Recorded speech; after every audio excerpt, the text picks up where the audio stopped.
Forester friends and members na sumusuporta po kay Arman D. Forester.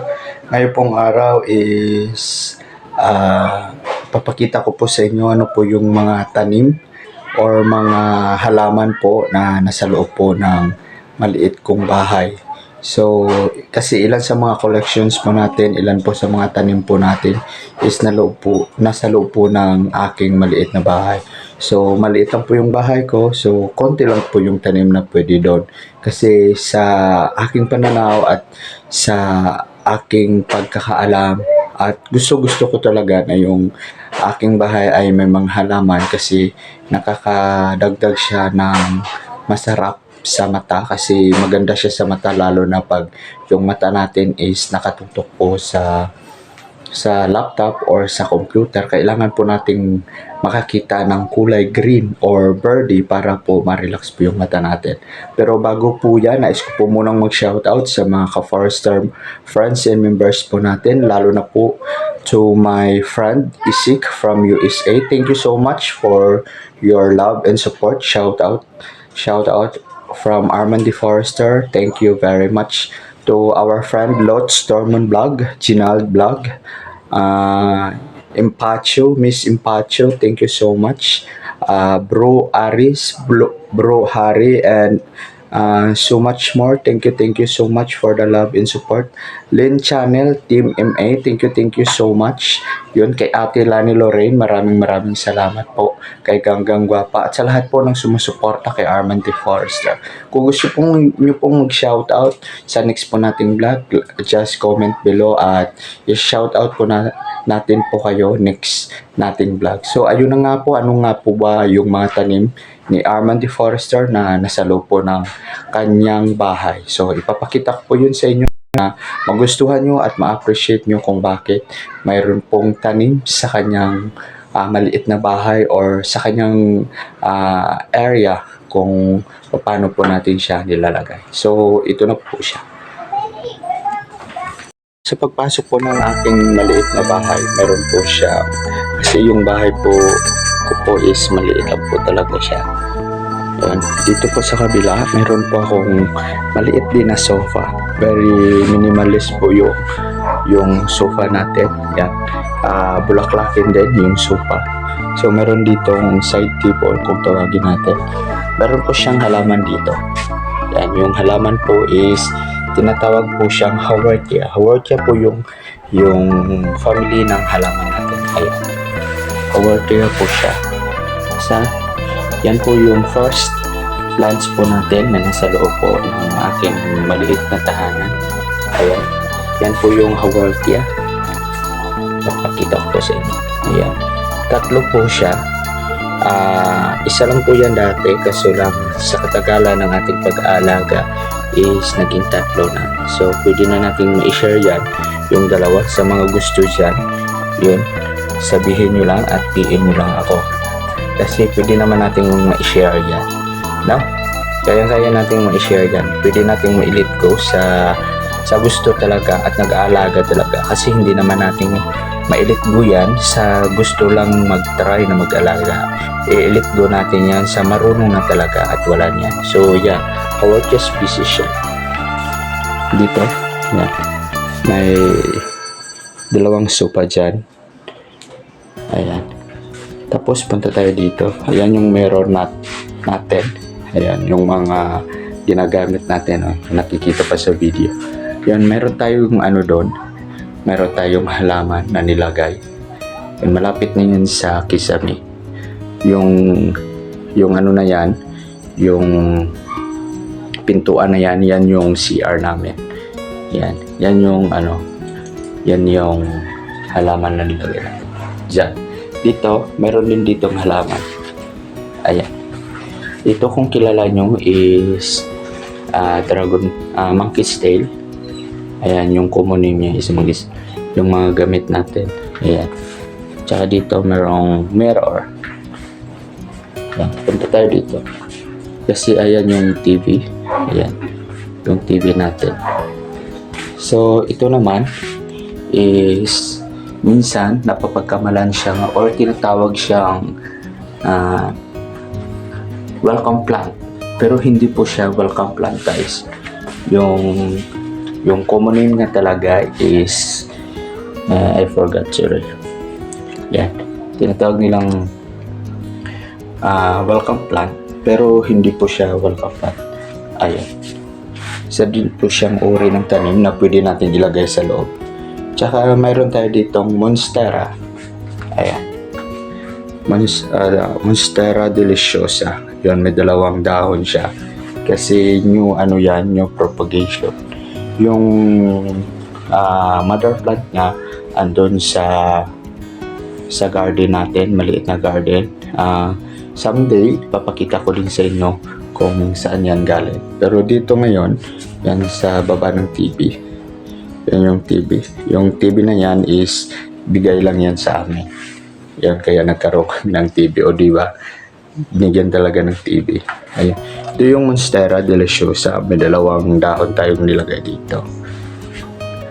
Ayan.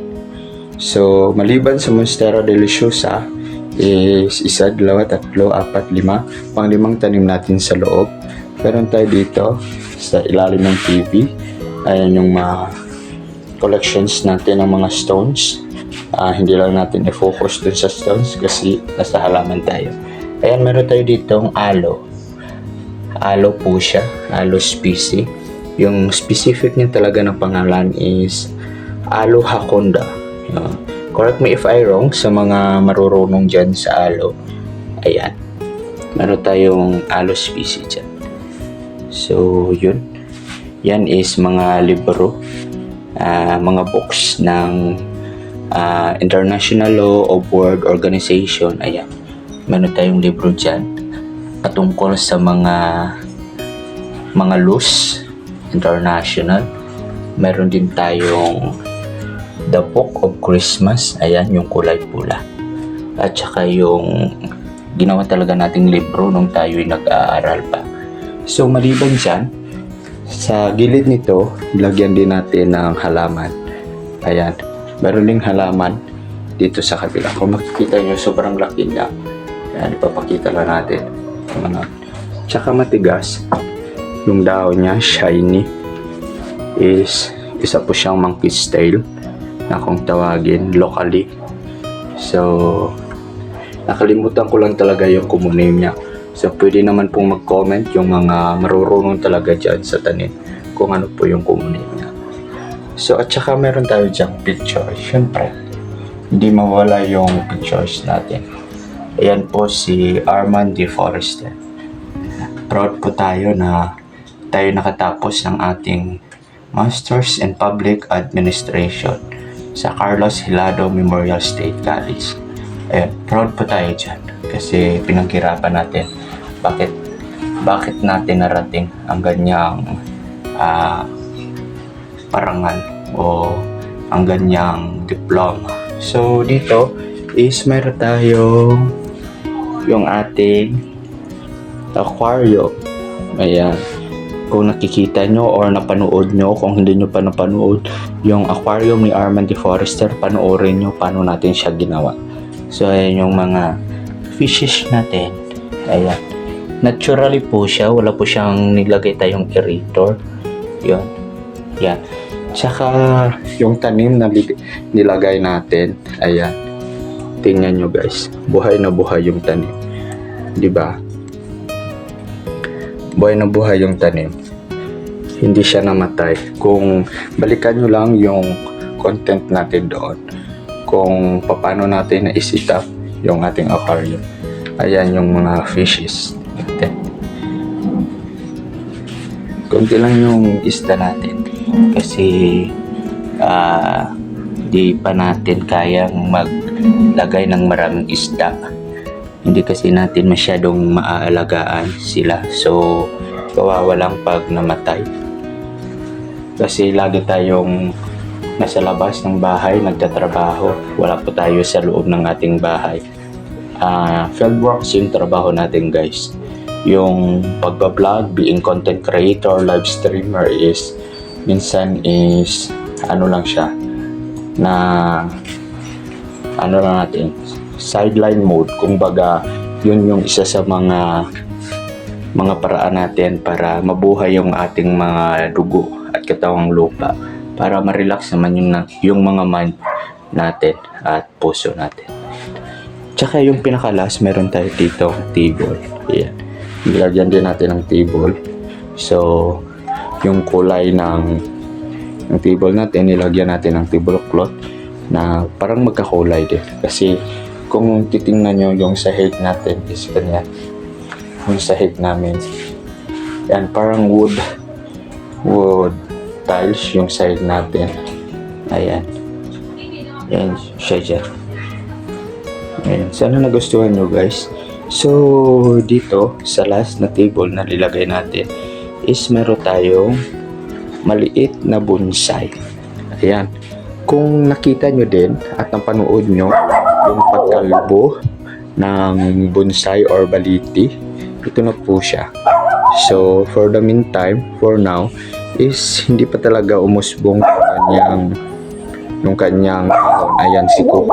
Naririnig nyo din, lagi nating sinasabi yung pangalan ni Coco. So, andyan siya sa labas. Sa baba po ng ating greenhouse, andyan si Coco. Kasi pag araw, dyan siya namamalagi. Kung minsan dito din sa loob. So, tahol siya ng tahol pag may tao sa labas. Pero pag wala naman, pinagpapalaan na siya. So, balik tayo dito. Ito na po yung bonsai natin na balikan nyo lang yung pagkalbo or paano paliitin yung dahon ng ating baliti. Ito na po yung update. Sa gusto ng update sa bonsai natin, ito na po siya. Ayan, hindi pa bumalik talaga yung dahon niya. Yan, nalagay natin dyan. Magkatabi doon sa telepono natin at sa router ng ating wifi. Ayan siya. Ayan yung bonsai natin na nilagay at na-content din natin. Maraming salamat po sa nanood sa content nating bonsai. Ayan yan yung mga halaman. So, ilan yung halaman? 1, 2, 3, 4, 5, 6, 7, 7 plants lang po yung nilagay natin. Ayan kung ito talaga yung pinaka-center ng bahay ni Armand Forest. Ayan. Kasi Romano Katoliko po tayo.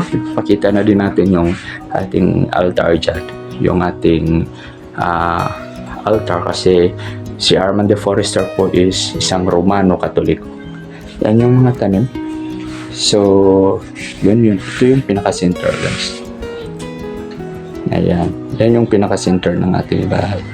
So, sana nagustuhan nyo kung paano natin i-set up yung pinakamaliit nating espasyo ng ating bahay. Minimalist usually yung pag-set up natin. Kasi maliit lang talaga yung bahay ni Armand Forester. Ayan. At kung nanonood kayo at pumupunta sa ating live stream, dito po tayo banda. Diyan po tayo banda umuupo para live stream na po tayo. May maliit tayong espasyo dyan na kinukuha. Diyan tayo nagla-live stream. So, yun lang guys. Yun yung mga tanim natin. 1, 2, 3, 4, 5, 6, 6 lang na plants yung nilagay natin. Ayan. 6 lang na plants. Kasi hindi na kasya yung ibang plants. So, someday, itutur ko din kayo sa aking maliit na greenhouse at maliit na mini garden. Bakit nga ba may mga tanim tayong nailalagay dito sa loob ng ating bahay? Siyempre is maganda tingnan, maaliwala sa mata, at nakaka-relax talaga siya guys sa mata. Lalo na sa katulad kong babad yung mata sa laptop at sa computers. So, kailangan talagang mayroon tayong makita na kulay berde o ma-relax man yung ating mata for 10 or 15 minutes para bumalik yung energy ng ating mata. Kaya, wag nating abusuhin yung mga mata natin. Yung pinaka-advice ni Armand Forester kung kayo'y nanonood sa ating vlog at panoorin nyo ito is maglagay din kayo ng mga plants sa inyong bahay. So, habang tayo nagsasalita dito, nalaman ko na pala kung ano yung common name nito guys. Yan, Calathea po siya. Isa po siyang Calathea. Ayan. Kung titingnan nyo, parang plastic yung dating na pero totoo po siyang plants. Totoo po siya plant. Ayan. So, yan na po guys. Sana may nakuha kayo sa vlog natin ngayong araw. At maraming salamat po sa inyong lahat. So, ayun na nga. Thank you so much. Sana may natutunan kayo kung paano i-minimalist or lagyan ng mga tanim yung maliit espasyo ng inyong bahay. Kasi dito sa bahay is meron tayong mga plants na nilagay para kaaya-aya tignan, masarap sa mata at makaka-relax din. So dagdagan lang natin ng mga konting kung anong gusto nating ilagay. Kaya sa kaalaman din po ng lahat, yung mga tanim po natin na nilagay sa loob ng bahay ay hindi po siya month-long na nilalagay. Every week nagpapalit po tayo ng mga tanim na nilalagay kasi hindi naman sila plastic. Kailangan din nila ng tubig, kailangan nila ng sikat ng araw, kailangan nila ng air circulation. Tamang-tama talaga yon na 1 week long andyan sila sa loob. Ilabas natin sila, ipagpahinga natin sila ng 2 linggo or 1 buwan bago ulit ipasok. So palit-palit lang yung mga tanim na pinapasok natin sa loob ng bahay. So ayun guys, sa mga ka-forester friends and members ko dyan, sana may natutunan kayo ngayong araw sa ating vlog. Sa hindi pa po nakasubscribe, please do subscribe to my channel, Arman The Foresters, para updated po kayo sa mga susunod nating content. Paalam po, bye-bye!